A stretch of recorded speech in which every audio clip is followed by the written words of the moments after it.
ಕಾಲದಿಂದಲೇ plastic ಬಳಕೆ ನಿಷೇಧ ಆಗಿರುತ್ತೆ. ಅವರು ಒಂದು ಎಚ್ಚೆತ್ತುಕೊಂಡಿದ್ದಾರೆ.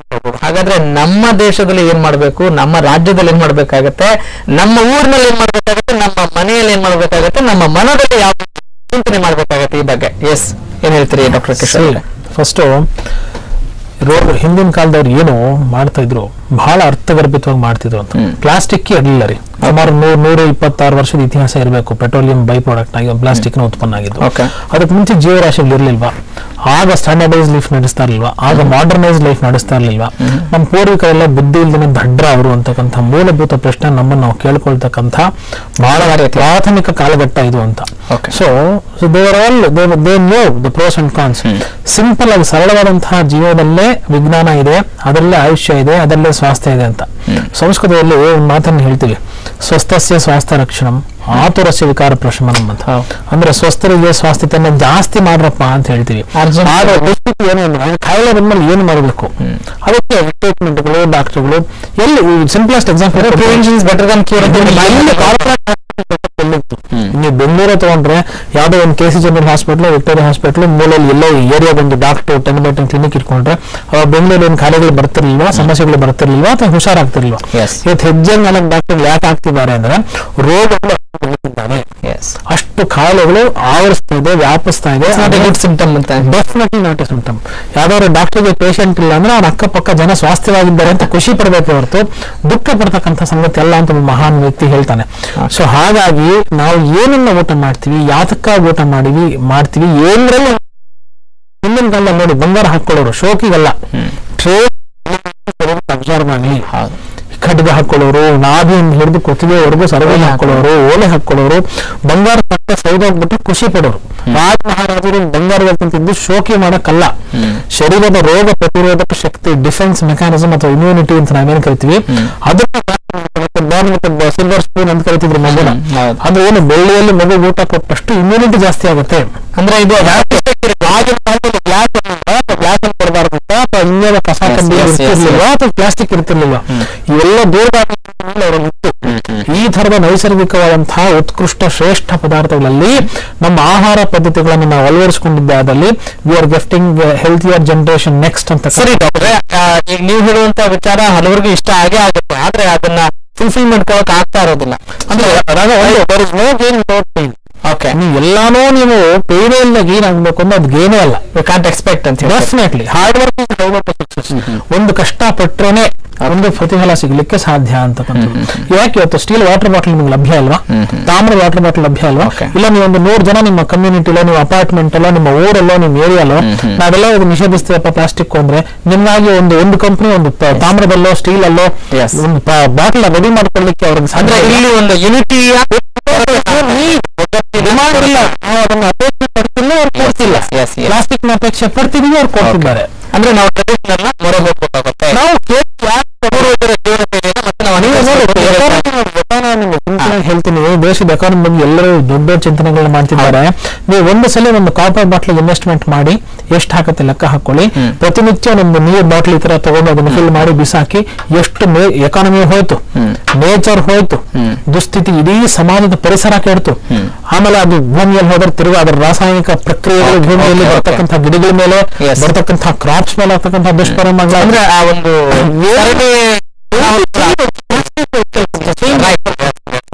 ಡಾಕ್ಟರ್ ಕಿಶೋರ್ ಅವರೇ, ರಘು ಅವರೇ, ಈಗ ಕಿಶೋರ್ ಅವರು ಕೂಡ ಹೇಳ್ತಾ ಇದ್ರು ಅಂದ್ರೆ ನಾವು ಟ್ರೆಡಿಷನಲ್ ಮೊರೆ ಹೋಗ್ಬೇಕಾಗತ್ತೆ, ಆದ್ರೆ ಅಲ್ಲಿ ಎಲ್ಲವೂ ಕೂಡ ಸೈಂಟಿಫಿಕ್ ಆಗಿತ್ತು. ನಾವು ಈಗ ಸೈಂಟಿಫಿಕ್ ಯುಗದಲ್ಲಿ ಇದೀವಿ ಅಂತ ಬರೀ ಕೇವಲ ಮಾತಿನಲ್ಲಿ ಮಾತ್ರ ಹೇಳ್ತೀವಿ, ನಿಜ ಜೀವನದಲ್ಲಿ ಆಗ್ತಿಲ್ಲ. ಯಾಕಂತ ಹೇಳಿದ್ರೆ ಅಡುಗೆ ಮನೆಯಲ್ಲೂ ಕೂಡ ಮೈಕ್ರೋವೇವ್ಗಳು ಕೂಡ ವಿಶಿಷ್ಟ ಜ್ಞಾನಕ್ಕೆ ವಿಜ್ಞಾನ ಅಂತ. ಹಾಗಾದ್ರೆ ಇಲ್ಲಿ ಸರ್ಕಾರ ಬರೀ ನಾವು ಜನರನ್ನ ದೂಷಣೆ ಮಾಡ್ಲಿಕ್ಕೂ ಕೂಡ ಆಗೋದಿಲ್ಲ, ಜನಜಾಗೃತಿಯ ಕೊರತೆ ಇರಬೇಕಾಗ್ತದೆ. ಹಾಗಾದ್ರೆ ಈ ನಿಟ್ಟಿನಲ್ಲಿ ಯಾವ ರೀತಿಯಾದಂತಹ ಕ್ರಮಗಳನ್ನ ಕೈಗೊಂಡ್ರೆ ಒಳ್ಳೆ ಇದು ಒಂದು ಏನು ಗಮನಿಸಬೇಕು, ಈಗ ಜರ್ನಲಿಸಮ್ ಅಲ್ಲಿ ಹೇಳ್ತಾರೆ facts are sacred, comment is free ಅಂತ. So we cannot ignore the facts. ನೀರು ಹೋಗ್ತಾ ಇರೋದು ಪ್ಲಾಸ್ಟಿಕ್ ಪೈಪ್ ಅಲ್ಲಿ, ಮನೆಗೆ ನೀರು ಬರ್ತಾ ಇರೋದು ಪ್ಲಾಸ್ಟಿಕ್ ಇಂದ. ಎಲ್ಲ ಕಡೆ ಪ್ಲಾಸ್ಟಿಕ್ ಇಲ್ಲದೆ ಯಾವ ಯೋಜನೆ ಇಲ್ಲ ಅಂತ. ಆದ್ರೆ ಅದ್ರ ಒಳಗೆ ಏನ್ ಮಾಡ್ಬೇಕು ನಾವು, ಇದ್ರ ಒಳಗೆ ಇದನ್ನು ಸರಿಯಾದ ರೀತಿಯಲ್ಲಿ ಮಾಡಕ್ ಆಗೋದಿಲ್ವಾ? Should we throw water. ಇನ್ನು ಈಗ ನೋಡಿ 20 ವರ್ಷದ ಹಿಂದೆ ಜಗತ್ತಿನ ಎಲ್ಲರೂ ಜಾಸ್ತಿ, ಲೆಡ್ಲೆಸ್ ಪೆಟ್ರೋಲ್ ಬಂತು, ಲೆಡ್ ಹೋಯ್ತು. 20 ವರ್ಷದಲ್ಲಿ ಲೆಡ್ 80-90% ಲೆಡ್ ಡ್ರಾಪ್ ಆಯ್ತು. ಸಾಧ್ಯ ಪೆಟ್ರೋಲ್ ನಿಲ್ಲಿಸಿ ಪೆಟ್ರೋಲ್ ಗೊತ್ತಾಯ್ತು, ಅಟ್ಮಾಸ್ಫಿಯರ್ ಅದು ಎಲಿಮಿನೇಟ್. ಹೀಗೆ ಪ್ಲಾಸ್ಟಿಕ್ ತಯಾರಿಕೆಯಲ್ಲಿ ಹಾಕ್ತಾ ಇರ್ತಕ್ಕಂಥ ಈ ಏನು ಪ್ಲಾಸ್ಟಿಸೈಸರ್ ಸಾಫ್ಟ್ ಮಾಡುತ್ತೆ, ಬೇರೆ ಬೇರೆ ರೂಪ ಗಟ್ಟಿ ಮಾಡುತ್ತೆ, ತೆಳು ಮಾಡುತ್ತೆ, ಹಾಕ್ತಾ ಇರ್ತಕ್ಕಂಥ ರಾಸಾಯನಿಕಗಳಿದಾವಲ್ಲ, ಈ ಬಿಸ್ಫಿನಾಲ್ ಎ ಇರ್ಬೋದು, ಪ್ಲಾಸ್ಟಿಸೈಸರ್ಸ್ ಇರ್ಬೋದು, ತಾಲೆ ರಾಸಾಯನಿಕ ವಸ್ತುಗಳಿಗೂ ಇವುಗಳು ಬೇರೆ ಹಾರ್ಮೋನ್ಗಳಿಗೆ ಸಂಬಂಧಪಟ್ಟಂತೆ ಕಾಯಿಲೆ ಕೊಡ್ತಾ ಇರ್ತಕ್ಕಂಥದ್ದು. ಇವು ಮುಳ್ಳಿಂದ ಮುಳ್ಳು ತೆಗಿಬೇಕು. ಈಗ ಮತ್ತೆ ನಾವು ಇನ್ನು ಎಷ್ಟು ಬಳಕೆಯನ್ನು ಕಮ್ಮಿ ಮಾಡ್ಬೋದು. ಈಗ ಗಾಂಧಿ ಒಂದು ಮಾತಿದೆ, ಆಯ್ತಾ, ಏನ್ ಅವಶ್ಯಕತೆ ಇದೆ ಅದನ್ನ ಮಾತ್ರ ಆದ್ರೆ ಅವಶ್ಯಕತೆ ಅವಶ್ಯಕತೆ ಏನು, ಅವಶ್ಯಕತೆ ಏನು, ಪ್ಲಾಸ್ಟಿಕ್ ಈಗ ನೀವು ಗ್ಲೂಕೋಸ್ ಹಾಕುವಾಗ ಪ್ಲಾಸ್ಟಿಕ್ ಇರ್ತದೆ, ಪೌಚಲ್ಲೇ ಇರುತ್ತೆ. ಆಯ್ತಾ, ಪ್ಲಾಸ್ಟಿಕ್ನ ಅವಶ್ಯಕತೆ ಏನು, ಎಲ್ಲೆಲ್ಲಿದೆ, ಅದ್ರ ಒಳಗಡೆ ಏನೇನು ಅಂಶಗಳು ಇಂಥದ್ದಿದೆ ಅದನ್ನು ಗುರುತಿಸಿದೀವ ನಾವು, ರೆಕಗ್ನೈಸ್ ಮಾಡ್ತೀವಿ. ಈಗ ನಾವು ಏನ್ ಹೇಳ್ತೀವಿ ನಮ್ಗೆ, ಈಗ ಯಾವುದೇ ಒಳ್ಳೆಯ ಔಷಧಿ ಗಿಡ ಗೊತ್ತಿಲ್ಲ ಅಂದ್ರೆ ಅದು ಕಳೆ ಹಾಗೆ ಕಾಣ್ತದೆ ಅಂತಕ್ಕಂಥದ್ದು. ಸೊ ಈಗ ಗುರುತಿರ್ತಕ್ಕಂಥ ರಾಸಾಯನಿಕ ವಸ್ತುಗಳು ಇದಾವೆ. ನಮ್ಮ ಪಾಶ್ಚಾತ್ಯ ದೇಶಗಳ ವಿಜ್ಞಾನವನ್ನು ನಾವು ಪ್ರಕಾರ ಸರ್ಕಾರದ ಜೊತೆ ನಾವು ಮಾತನಾಡುವಂತ ಅವಶ್ಯಕತೆ ಇದೆ. ಒಂದು ನೋಡಿ, ಪರಿಸರ ವಿಚಾರ ಎರಡನೇದು ಮಿನಿಮೈಸ್, ಮೂರನೇದು ರೀಯೂಸ್, ನಾಲ್ಕನೇದು ರೀಸೈಕ್ಲಿಂಗ್. ಸೊ ಈ ರೀತಿ ಪ್ಲಾಸ್ಟಿಕ್ ಬ್ಯಾನ್ ಮಾಡಿ ಈಗ ಪ್ಲಾಸ್ಟಿಕ್ ಬ್ಯಾನ್ ಬೇಕಾದಷ್ಟು ಹಳೆ ಸ್ಟೀಲ್ ತಗೊಂಡು ಹೋಗ್ಬೇಕಾ, ಅನ್ನ ಸಾಂಬಾರು ಟಿಫಿನ್ ಕ್ಯಾರಿಯರ್ ತಗೊಂಡು ಹೋಗ್ಬೇಕಾ, ಮಕ್ಕಳಿಗೆ ಟಿಫಿನ್ ಬಾಕ್ಸಲ್ಲಿ ಸ್ಟೀಲ್ ಬಾಕ್ಸಲ್ಲೇ ಕೊಡ್ಬೇಕಾ, ನೀರನ್ನ ಸ್ಟೀಲ್ ಕಂಟೈನರ್ ಇಟ್ಕೊಳ್ಳೋ ಸಾಧ್ಯವಿಲ್ವಾ? ಸಾಧ್ಯ ಇದೆ. ಇವತ್ತೇ ಇಂಡಿಯಾ ಸಾಧ್ಯ. ನಾವು ಸಿಂಪಲ್ ಆಗಿ ಯೋಚನೆ ಮಾಡಿದ್ರೆ ಸಾಕು. ಅದರಲ್ಲಿ ಟಿಫಿನ್ ಕ್ಯಾರಿಯರ್ ಡಬ್ಬವಾಲ ಟಿಫಿನ್ ಬಾಕ್ಸ್ ಅಲ್ಲ. ಸೊ ಹಾಗಾಗಿ ಎಲ್ಲಿ ಸಾಧ್ಯತೆ ಮಾಡ್ಕೋಬಹುದು, ಅದನ್ನ ನಾವು ಯೋಚನೆ ಮಾಡ್ಬೇಕಾಗುತ್ತೆ ಅಂತ ಒಂದು ಅನಿವಾರ್ಯತೆ ಇದೆ. ನೋಡೋಣ, ನೀವು ಸಾಕಷ್ಟು ಅಂಶಗಳನ್ನ ನಾವು ಹೇಳಿದ್ರಿ. ಈ ವರದಿಯನ್ನು ನೋಡಾದ್ರೂ ಈ ಬಗ್ಗೆ ಸರ್ಕಾರನಾದ್ರೂ ಎಚ್ಚೆತ್ಕೊಂಡ್ರೆ ಜನರಲ್ಲಿ ಜಾಗೃತಿ ಮೂಡಿಸಬಹುದು ಅಂತ ಅನ್ಸುತ್ತೆ. ಥ್ಯಾಂಕ್ ಯು ಸೋ ಮಚ್ ಇಷ್ಟೊತ್ತು ನಮ್ಮ ಜೊತೆಗಿದ್ದಕ್ಕಾಗಿ. ಕಿಶೋರ್ ಮತ್ತೆ ರಘು ಅವರು ಸಾಕಷ್ಟು ಇಂಪಾರ್ಟೆಂಟ್ ಹಾಗೆ ಇಂಟ್ರೆಸ್ಟಿಂಗ್ ಪಾಯಿಂಟ್ಸ್ ನ ಕೂಡ ಹೇಳಿದ್ರು. ಅಂದ್ರೆ ಇದು ದೊಡ್ಡದಾಗಿ ಯೋಚನೆ ಮಾಡುವಂತಲ್ಲ, ನಮಗೆ ಇಲ್ಲಿ ಎಲ್ಲಿ ಅವಶ್ಯಕತೆ ಇದೆ, ಅನಗತ್ಯವಾಗಿ ನಾವು ಪ್ಲಾಸ್ಟಿಕ್ ಇದೀವ ಅನ್ನೋ ಅರಿವನ್ನ ನಾವು ಬೇರೆ ಯಾರು ನಾವೇ ಯೋಚನೆ ಮಾಡಿದ್ರು ಕೂಡ ಸಾಧ್ಯವಾಗುತ್ತೆ. ಹಾಗೇನೆ ಡಾಕ್ಟರ್ ಕಿಶೋರ್ ಹೇಳಿದಾಗೆ ಲೀಡ್ಗೂ ನಾವು ವ್ಯತ್ಯಾಸವನ್ನ ಕಂಡುಕೊಂಡ್ರೆ ಖಂಡಿತವಾಗ್ಲೂ ನಾವು ಆರೋಗ್ಯಯುತವಾಗಿ ಬದುಕಬಹುದು, ಹಾಗೇನೆ ಈ ಅನಾಹುತಗಳಿಂದ ತಪ್ಪಿಸ್ಕೊಳ್ಬಹುದು ಅನ್ನೋದು ಅವರ ಮಾತಿನ ಅರ್ಥ ಅಂತ ಹೇಳ್ತಾ ಇವತ್ತಿನ ಜಮಾನದಲ್ಲಿ ಡೇಂಜರ್ ಫಾರ್ ವಾಟರ್ ವಿಶೇಷ ಕಾರ್ಯಕ್ರಮ ಮುಗಿಸ್ತಾ ಇದ್ದೀನಿ. ಇದೇ ಹೊತ್ತಿನ ವಿಶೇಷ. ನಮಸ್ಕಾರ.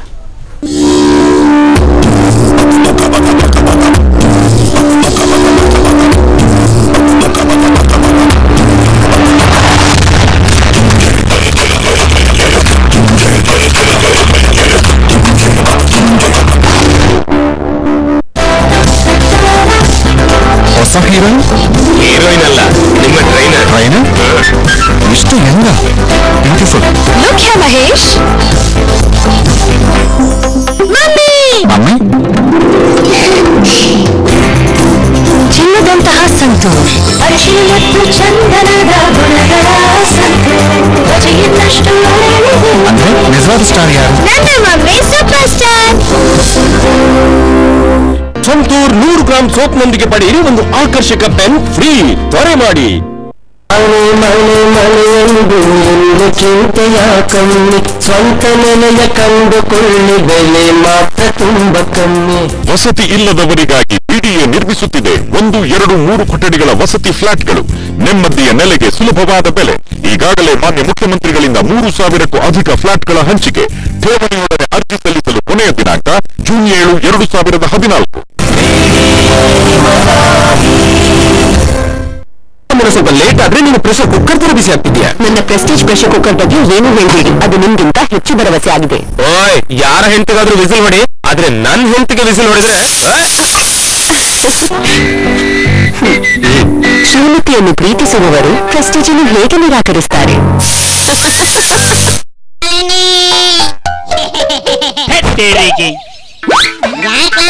ಒಳ್ಳೆ ಸಿಗ್ಗಡ್ದಿರೋ ಮರದಂಗೆ ಮುಂಕಾಯ್ ಕುಂತ್ಕೊಂಡಿದ್ಯೆ, ಏನತ್ತಪ್ಪ ಆಗ್ಬಾರದು?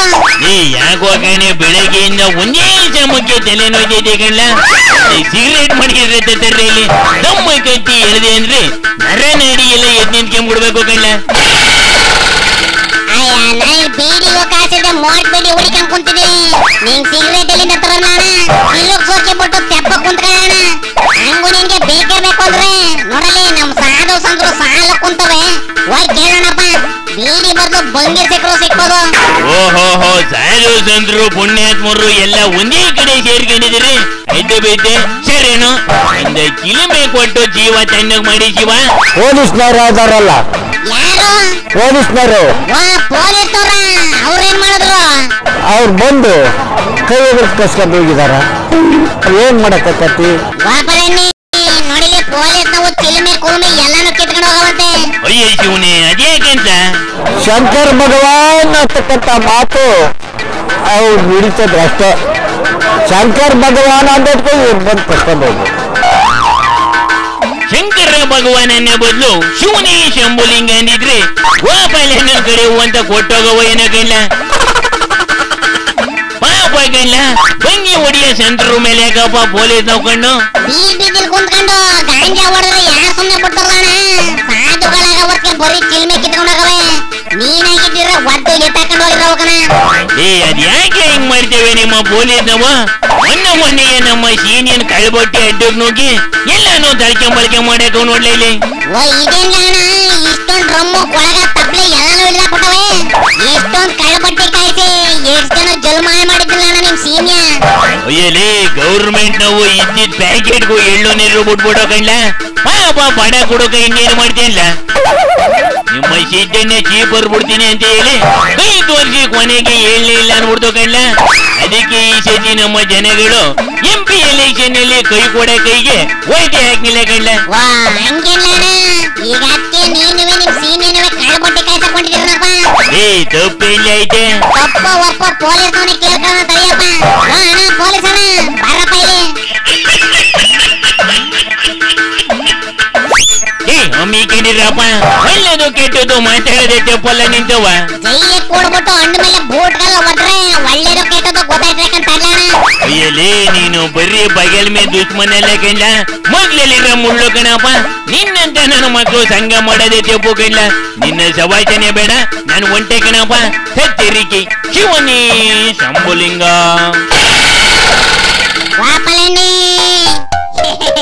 ಸತ್ಯರಿಕೆ. ಈ ಕಾರ್ಯಕ್ರಮದ ಆಂಬಿಪ್ಯೂರ್ ಈಗ ಪಡೆಯಿರಿ. ಆಂಬಿಪ್ಯೂರ್ ಕಾರ್ನೊಂದಿಗೆ 500 ರೂಪಾಯಿಯಷ್ಟು ಫ್ರೀ ಕಾರ್ ಸ್ಪಾ ವೌಚರ್.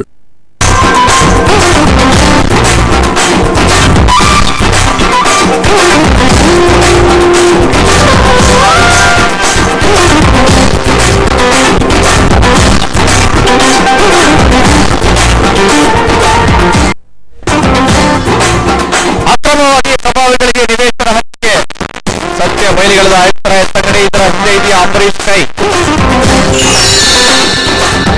ಪಾಠ ಹೇಳಿಕೊಡಬೇಕಾದವ ನಡೆಸಿದ್ದ ಕಾಮದಾಟ ವಿದ್ಯಾರ್ಥಿನಿ ಅಪಹರಣ ಸಿಕ್ಕಿ ಮಗಳ ನಾಪತ್ತೆಯಿಂದ ಪೋಷಕರು ಕಂಗಾಲು. ಸಿಡಿಲ ಹೊಡೆತಕ್ಕೆ ವಾನರ ಸೈನ್ಯ ಪತನ, 4 ಕೋಟಿ ಮರಿಗಳ ರೋದನ, ಅಂತ್ಯ ಸಂಸ್ಕಾರ ನೆರವೇರಿಸಿದ ಗ್ರಾಮಸ್ಥರಿಂದ ನಮನ.